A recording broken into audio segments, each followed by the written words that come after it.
Hello नमस्कार प्यारे साथियों, मैं दिनेश सनी ब्लॉग में सभी का स्वागत करता हूँ। मैं दिनेश सनी स्थानीय सभी ब्लॉग में क्या है स्वागत है। आप सब अच्छे होंगे भाई, और गुड मॉर्निंग नए ब्लॉग में सभी का क्या है स्वागत है, ठीक है। और सभी अच्छे होंगे।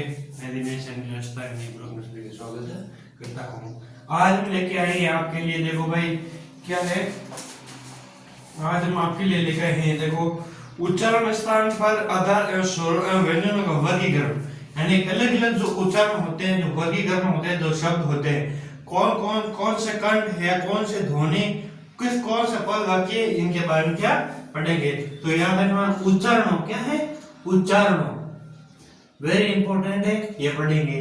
उच्चारणों स्थानों के आधार,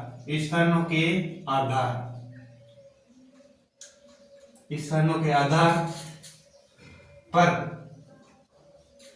स्वर और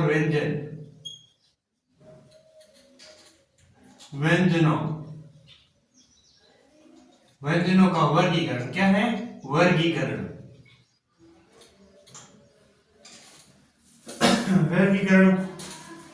सबसे पहले स्थान आता है, क्या आएगा स्थान, क्या आएगा स्थान के बाद आएगा स्वर आएगा, फिर आ जाएगा व्यंजन, क्या आ जाएगा व्यंजन के बाद में आ जाएगा क्या अंतस्थ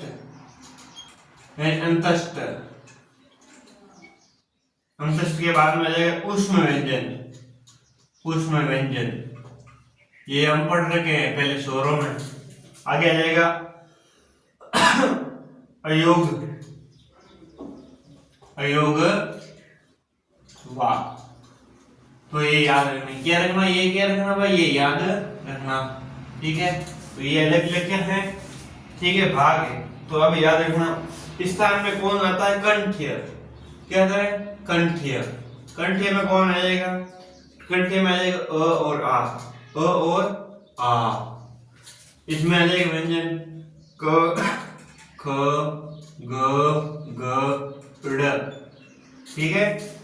इसमें कुछ नहीं, खाली इसमें आ जाएगा ह और इसमें आ जाएगा विसर्ग,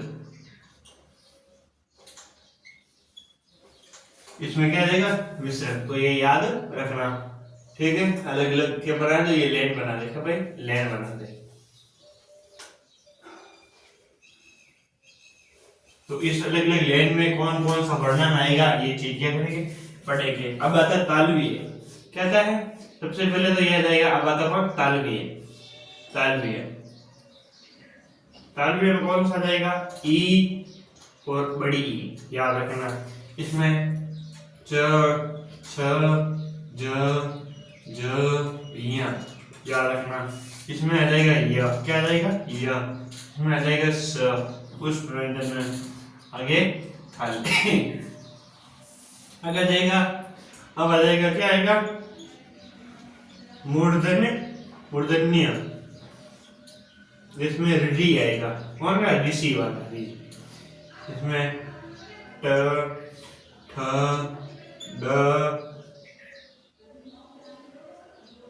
ड ठ ठ ड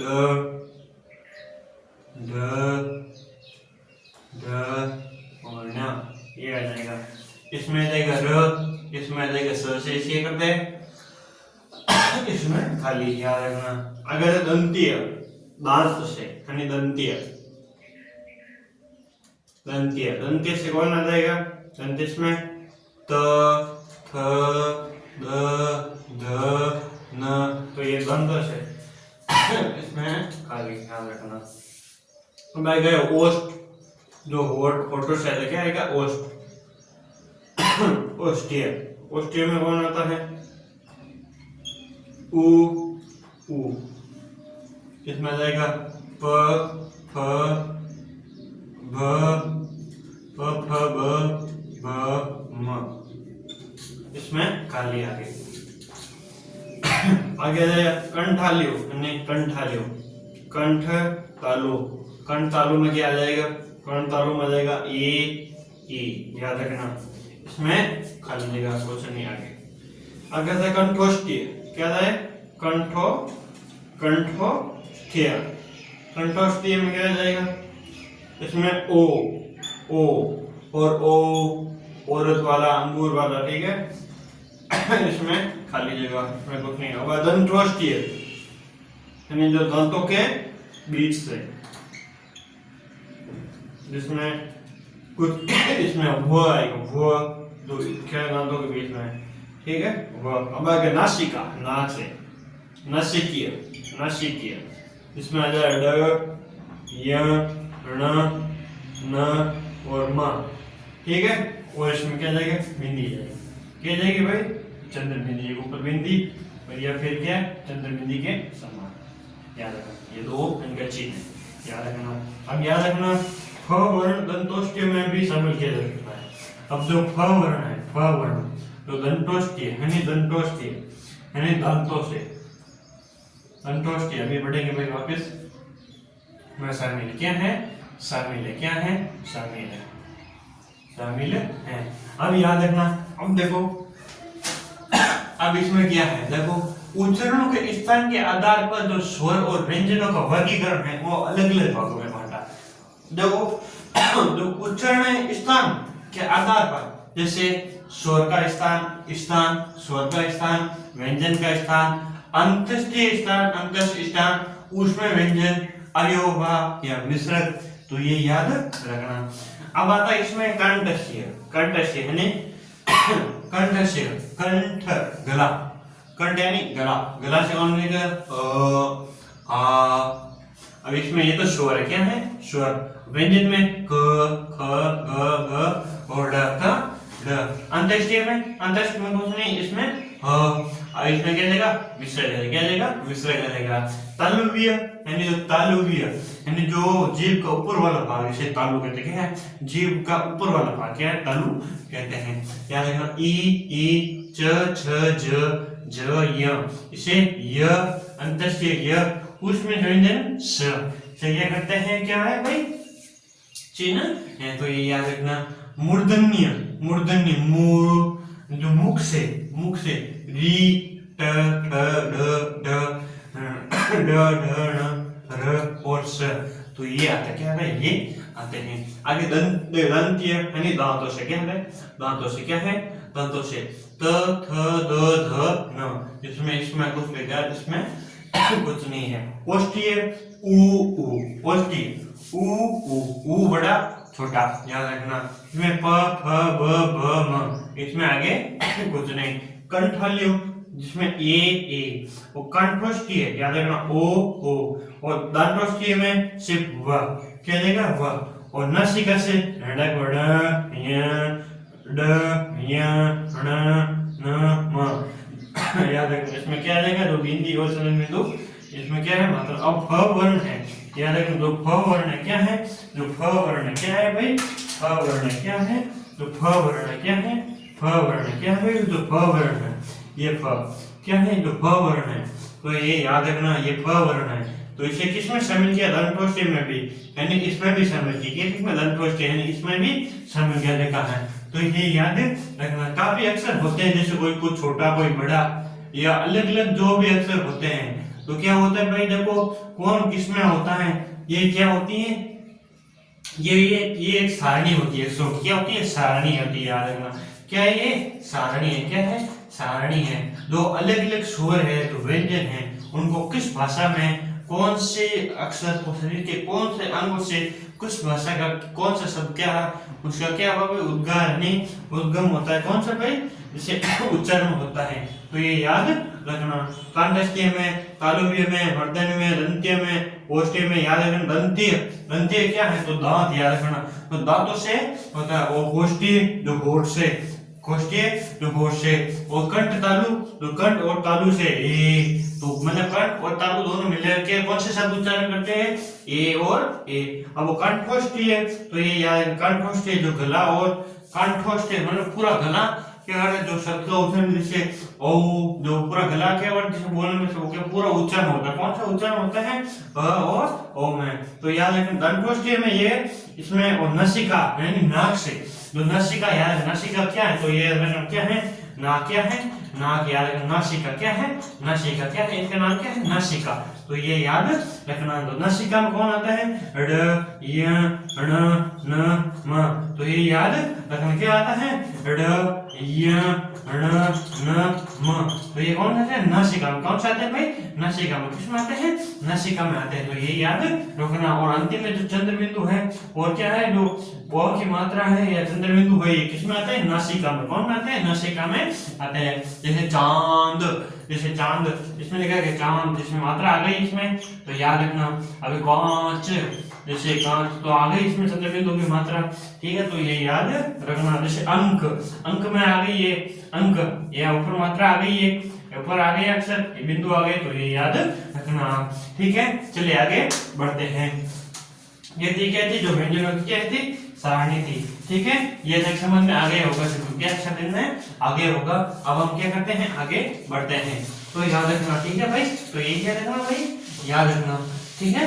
क्या रखना भाई, याद रखना, ठीक है। कौन कौन सा अक्षर कहाँ से आता है, किस प्रकार आता है, तो ये ध्यान होना चाहिए आपको, ठीक है भाई। क्या होना चाहिए, ध्यान होना चाहिए, ठीक है भाई। देखो कुछ पेन है, कुछ लाना पड़ेगा भाई, चलाओ। अब आता है स्वतंत्र शब्द, देखो अब आता है स्वर। जो स्वर है, स्वर तंत्रीय। अब याद रखना, स्वर तंत्रीय में कंपन, कंपन क्या होता है, कंपन, कंपन क्या होता है, कंपन।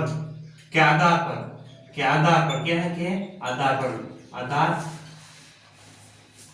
आधार, आधार पर व्यंजनों का वर्गीकरण, व्यंजनों का वर्गीकरण, व्यंजनों का क्या है, वर्गीकरण। याद रखना, इन्हें दो भागों में बांटा, याद रखना, इन्हें दो भागों में बांटा, कितने, दो भागों में बांटा, क्या, दो भागों में बांटा। याद रखना, दो भागों में कहते हैं बांटा, बांटा, याद रखना। सबसे पहले आता है अघोष, क्या आता है, अघोष, याद रखना। सबसे पहले अघोष आता है, दूसरे भाग में सघोष, क्या आता है, सघोष या घोष, या घोष, याद रखना, सघोष या घोष आता है। सबसे पहले आता है क्या, अघोष, क्या आता है, अघोष आता है, याद रखना। अघोष, अघोष में क्या होता है, तो ये देखो, ये याद है जो स्वरतंत्रीय कंपन है, स्वरतंत्रीय कंपन है, वो अलग अलग भागों में बांटा, क्या, अलग अलग भागों में बांटा है। तो ये याद रखना, क्या रखना भाई, ये याद रखना, ठीक है। जिन ध्वनियों के उच्चारण में स्वतंत्र से कंपन नहीं होता, उन्हें अघोष कहते हैं, याद रखना। क्या है, जिन ध्वनियों में, क्या है, जिन ध्वनियों में, क्या, जिन ध्वनियों, यानी जिन ध्वनियों में, जिन ध्वनियों में, क्या, जिन ध्वनियों में उच्चारण, क्या है, उच्चारण, जिन ध्वनियों में उच्चारण में, उच्चारण में स्वतंत्रीय, स्वतंत्रियों, स्वतंत्रियों, याद रखना, स्वतंत्रियों में कंपन, क्या है, कंपन, क्या है, कंपन, याद रखो। स्वतंत्रियों में क्या है, कंपन की, कंपन की क्या होती है, कंपन, कंपन, कंपन ही होता है, क्या होता है, कंपन ही होता है, उसे क्या कहते हैं, अघोष कहते हैं, क्या कहते हैं, अघोष कहते हैं, क्या है, अघोष कहते हैं। तो ये याद रखना, ठीक है। ये कुल 13 व्यंजन होते हैं, इसमें कुल 13 व्यंजन, याद रखना। इसमें कुल कितने होते हैं, 13 व्यंजन, कितने, 13 व्यंजन, कुल व्यंजन होते हैं 13, याद रखना, कितने, 13, याद रखना, ठीक है। वर्ग का प्रथम दो द्वितीय व्यंजन तथा स घोष होते हैं, याद रखना।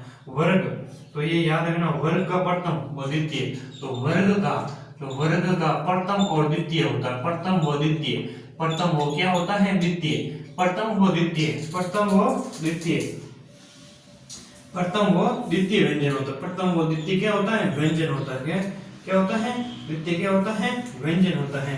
व्यंजन तथा, व्यंजन तथा स और इसे क्या कहते हैं, अघोष कहते हैं, क्या कहते हैं, अघोष कहते हैं, घोष कहते हैं। तो याद रखना, क्या रखना भाई, याद रखना, हाँ, ठीक है। आगे आता है, देखो आगे आता है सघोष, आगे क्या आता है, सघोष, क्या आता है, सघोष। अब सघोष, अब सघोष में क्या है, जिन ध्वनियों में, याद रखना, जिन ध्वनियों में, जिन ध्वनियों, जिन ध्वनियों में, जिन ध्वनियों में क्या है, जिन ध्वनियों उसके, जिन ध्वनियों के, सॉरी, जिन ध्वनियों के उच्चारण में, क्या है, उच्चारण, क्या है, उच्चारण में स्वतंत्रीय, क्या है, स्वर तंत्रियों, जो स्वर तंत्रियों है क्या है, जो स्वर तंत्रियों में कंपन होता क्या है, कंपन होता क्या है, कंपन होता है। स्वर तंत्रियों में क्या होता है, कंपन होता है। उसे उसे क्या कहते हैं, सघोष कहते हैं। उसे सघोष कहते क्या है, सघोष कहते हैं, सघोष कहते हैं, याद रखना। उसे क्या कहते हैं भाई, सघोष कहते हैं। क्या कहते हैं, सघोष कहते हैं। तो ये याद रखना। जिसमें 20 व्यंजन क्या है, 20 तो कहते हैं व्यंजन, 20 व्यंजन आते हैं प्लस 11 स्वर आते हैं। क्या आते हैं, 11 स्वर आते हैं। और टोटल कुल कितने हैं, कुल कितने हैं भाई, 31 वर्ण। कितने, 31 वर्ण आते हैं। कितने, 31 वर्ण आते हैं। तो ये याद रखना। वर्ग का तीसरा, चौथा और पांचवा वर्ण ये र है, ये सभी स्वरों को अघोष होता है। जैसे ग ड च ड छ य ट ड ड, ये आदि सभी मिलकर क्या स्वर बनते हैं। तो ये याद रखना, ठीक है। देखो आगे आता है, देखो प्राण तत्व, देखो आगे आता है जो प्राण तत्व। अब आता है प्राण तत्व। क्या है, तो प्राण, प्राण तत्व, प्राण तत्व, प्राण तत्व में क्या होता है, प्राण तत्व, प्राण, प्राण वायु। अब प्राण वायु में क्या होता है, प्राण वायु या श्वान। क्या होता है, श्वान, श्वास। तो याद रखना, प्राण वायु श्वास के आधार पर, श्वास के आधार पर, आधार पर, आधार पर जो व्यंजन है क्या है, व्यंजन है क्या है, व्यंजनों का वर्गीकरण। व्यंजनों को क्या है, वर्गीकरण। क्या है, व्यंजनों का क्या है, वर्गीकरण। सबसे पहले आता है अल्प प्राण, अल्प प्राण, अल्प प्राण। दूसरा आता है महाप्राण। दूसरा क्या आता है भाई, महाप्राण, महाप्राण। तो ये याद रखना, ठीक है। जिन वर्णों के उच्चारण में कम समय और श्वास निकलती उन्हें अल्प प्राण कहते हैं। तो ये याद रखना, ठीक है। अब देखो वापस एक बार देखते हैं। सबसे पहले जो स्वतंत्र कंपन है, जिसका वर्गीकरण दो भागों में, एक सघोष और एक क्या है, एक अघोष और दूसरा है सघोष। एक तो क्या होता है अघोष, यानी एक तो क्या होता है अघोष, ठीक है। स्वतंत्र में जो अलग अलग भाग में बांटे, जिसको दो भागों में बांटे, एक तो होता है सघोष, एक अघोष, दूसरा होता है सघोष या घोष। अघोष क्या होता है, जिन ध्वनियों में उच्चारण में स्वतंत्र रूप से कंपन होता है उन्हें क्या कहते हैं, अघोष कहते हैं। कुल व्यंजन 13 होते हैं और वर्ग का प्रथम, द्वितीय तथा व्यंजन तथा स ह स अघोष कहलाते हैं। क्या कहलाते हैं, ये क्या कहलाते भाई, अघोष कहलाते हैं। याद रखना, सघोष होते हैं जिन ध्वनियों के उच्चारण में स्वतंत्र में कंपन से, उसे कहते हैं सघोष कहते हैं। जैसे 20, इसमें 20 व्यंजन होते हैं और 11 क्या स्वर होते हैं, टोटल होते हैं 31 वर्ण। टोटल रहते हैं 31 वर्ण, टोटल 31 वर्ण होते हैं। प्रांतों में प्रांतों और श्वासन के आधार पर इन व्यंजनों का वर्गीकरण अलग अलग में किया गया है। इसमें होता है अल्प प्राण और एक होता है महाप्राण। तो याद रखना, ये अल्प प्राण हम क्या करेंगे, हम कल पढ़ेंगे, और महाप्राण ये भी क्या करेंगे, कल पढ़ेंगे, ठीक है। आज हमने इतना अच्छा आपका इतना टॉपिक पढ़ाया, तो ये जरूर क्या करना भाई, देखना, क्या करना, जरूर देखना, ठीक है। तो ये आपको क्या कर दिया, पढ़ा दिया है, ठीक है।